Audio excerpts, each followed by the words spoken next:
bepergian mempersiapkan kendaraan perbekalan untuk ziarah kubur adalah maksiat, tidak boleh. Ini adalah maksiat, tidak boleh. Bagaimana Hanya ngomong kok sama kuburan gitu. Bagi saya itu mudah sekali dijelaskan. Bepergian mempersiapkan kendaraan perbekalan untuk ziarah kubur, ya, wal masyahid allati 'alaiha. Demikian juga situs-situs, ya, tempat-tempat kesyirikan, maksiatul la tajuz. Ini adalah maksiat, tidak boleh.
Simak penjelasan ulama Aswaja terkait masalah ziarah makam. Dengan mati, siapa yang menolong orang mati, orang mati yang tidak lagi dapat beramal, nek tahu beramal malik kecuali hasil amalnya si wah gawe hidup. Barang siapa membantu orang mati dengan bacaan-bacaan Quran, ayat dan sebagainya, ataupun dengan doa-doa, dengan sino ia menerima surga. Riwayat yang lain ia mengontak surga. Jadi menengenu kita pada selaku malahan bukan satu suku bangsa yang kita bacakan siapa.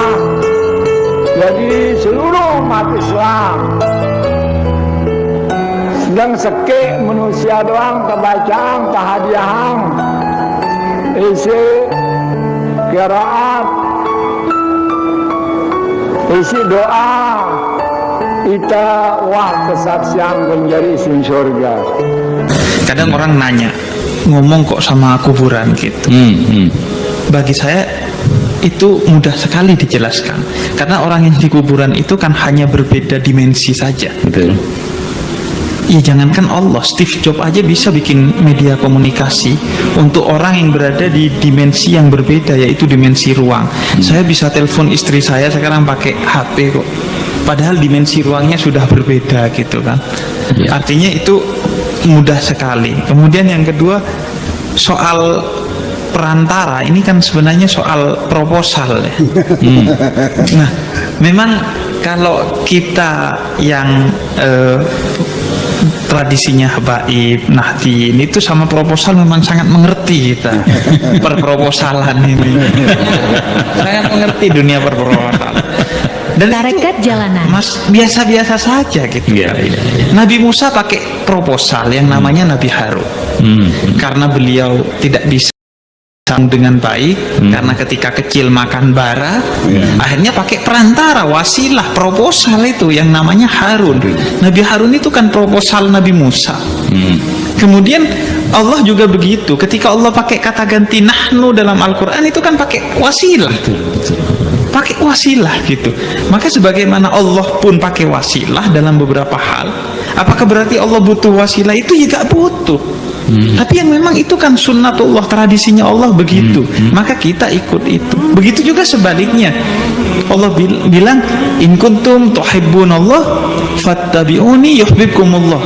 Kalau kamu mau ke saya, mencintai saya, lewat syariatnya Nabi Muhammad. Lu ngapain pakai syariat Nabi Muhammad? Tapi ya itu kan ketentuan dari Allah. Allah pengennya kita pakai proposal. Jadi itu ini ujung-ujungnya kalau dipertanyakan kan ujung-ujungnya syafaat juga akan dipertanyakan. Ngapain pakai syafaat gitu? Nah, kita ke kuburan yaitu lewat kekasih Allah untuk mengetuk pintu rahmatnya. Karena bahkan amal pun itu kan wasilah. Buya tadi sempat singgung, kita masuk surga kan bukan karena amal kita, tapi amal itu mengetuk pintu rahmatnya Allah, rahmat Allah yang memasukkan kita ke surga. Artinya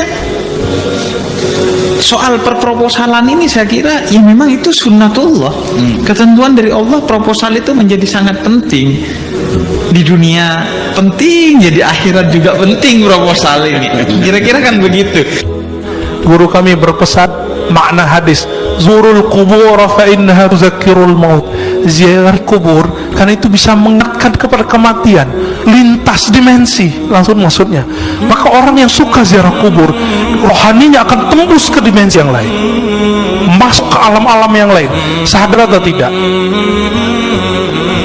Tapi kalau udah jauh dari kubur, membid'ahkan kubur, menyebut orang ziarah kubur kuburiyun, maka siap-siap kamu nanti ketemu Rasulullah. Rasulullah akan memarahi dan hardikmu dan mengatakan, aku sayyidul kuburiyin, akulah orang yang paling sering ziarah kubur. Nabi ziarah kubur kapan, Pak? Malam. Dan hampir setiap nginep di rumah Aisyah radhiyallahu taala anha. Berani bilang Nabi sayyidul kuburiyin, penyembah kubur.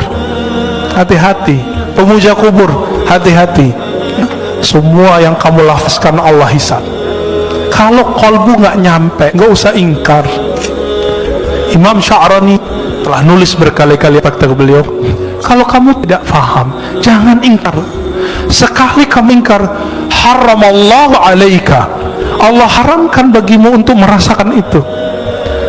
Makanya kalau udah benci sama kita, benci sama kajian kita, nggak nyaman, Pak. Langsung keluar. Ngelihat imam kita doa aja langsung keluar. Nggak bisa husnuzon, nggak bisa menikmati perbedaan faham. Betapa sempitnya kalbu, padahal kalbu itu lebih luas dari dunia dan seisinya. Hadis meskipun dhaif, tapi ulama mensahihkan maknanya. Mawasi'ani ardi wala samai. Aku ketika memandang ke langit dan bumi tidak sanggup menahan pandanganku. Itu yang disebut Allah ketika memberikan amanah kepada langit dan bumi, semuanya nolak.